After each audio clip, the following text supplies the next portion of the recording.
ಪ್ರಜಾ ಫ್ಲಾಶ್ 10ಗೆ ಸ್ವಾಗತ. ನಾನು ಡಿಂಪ್ರಿತಾ ಯಶವಂತ್. ಬೆಂಗಳೂರು ಅಗ್ನಿಶಾಮಕ ದಳದ 450 ಸಿಬ್ಬಂದಿಗೆ ಸೇವಾ ಹಿರಿತನ ಆಧಾರದ ಮೇಲೆ ಬಡ್ತಿ ವರ್ಗಾವಣೆ, ಇತಿಹಾಸ ಬರೆದ ಇಲಾಖೆ.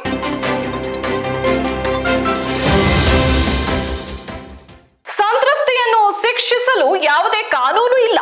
ಮಹಿಳೆಯನ್ನು ಸಂತ್ರಸ್ತೆ ಮಾಡಿದವರು ಮಾತ್ರವೇ ಶಿಕ್ಷೆಗೆ ಅರ್ಹರು ಎಂದು ಹೈಕೋರ್ಟ್ ಸ್ಪಷ್ಟಪಡಿಸಿದೆ.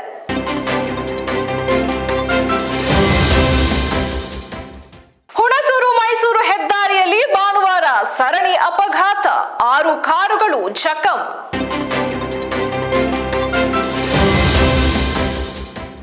ಹುಬ್ಬಳ್ಳಿ ಆಟೋ ರಿಕ್ಷಾ ಚಾಲಕರ ಸಂಘದ ಅಧ್ಯಕ್ಷ ಶೇಖರಯ್ಯ ಮಠಪತಿ ಪುತ್ರನನ್ನು ತಲೆಗೆ ಹೊಡೆದು ಕೊಲೆ ಮಾಡಿದ ಘಟನೆ ಹುಬ್ಬಳ್ಳಿಯ ಲೋಹಿಯ ನಗರದಲ್ಲಿ ನಡೆದಿದೆ.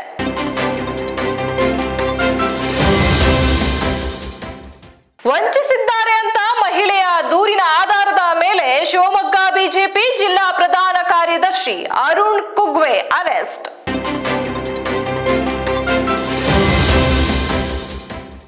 ಸರ್ಕಾರಿ ಉದ್ಯೋಗಿಗಳು ಬೆಳಗ್ಗೆ 9:15ಕ್ಕೆ ಕಚೇರಿ ತಲುಪಬೇಕು, ಇಲ್ಲವೇ ಅರ್ಧ ದಿನದ ರಜೆ ಕಡಿತ ಕೇಂದ್ರ ಸರ್ಕಾರ.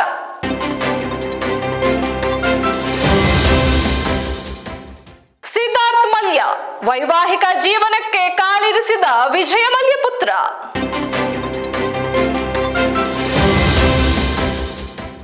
ಪರೀಕ್ಷೆ ಫೇಲ್ ಆಗಿದ್ದೀಯಾ ಎಂದು ಚೀಮಾರಿ ಹಾಕಿದ ತಾಯಿ, ಹೆತ್ತವಳ ಜೊತೆ ಒಡ ಹುಟ್ಟಿದವನನ್ನು ಕ್ರೂರವಾಗಿ ಕೊಂದ ಸತೀಶ್, ತಮಿಳುನಾಡಿನಲ್ಲಿ ನಡೆದ ಘಟನೆ.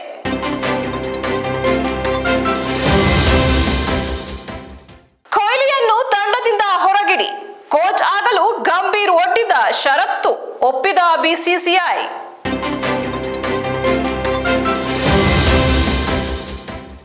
ಅಂಬರೀಶ್ ಇದ್ದಿದ್ರೆ ದರ್ಶನ್ಗೆ ಕಪಾಳಕ್ಕೆ ಹೊಡೆದು ಬುದ್ಧಿ ಹೇಳ್ತಾ ಇದ್ರು.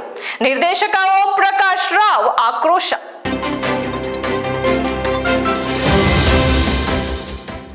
ಇದಿಷ್ಟು ಇವತ್ತಿನ ಪ್ರಮುಖ ಸುದ್ದಿ. ಇನ್ನಷ್ಟು ಸುದ್ದಿಗಾಗಿ ನೋಡ್ತಾ ಇರಿ ಪ್ರಜಾಧ್ವನಿ ಟಿವಿ.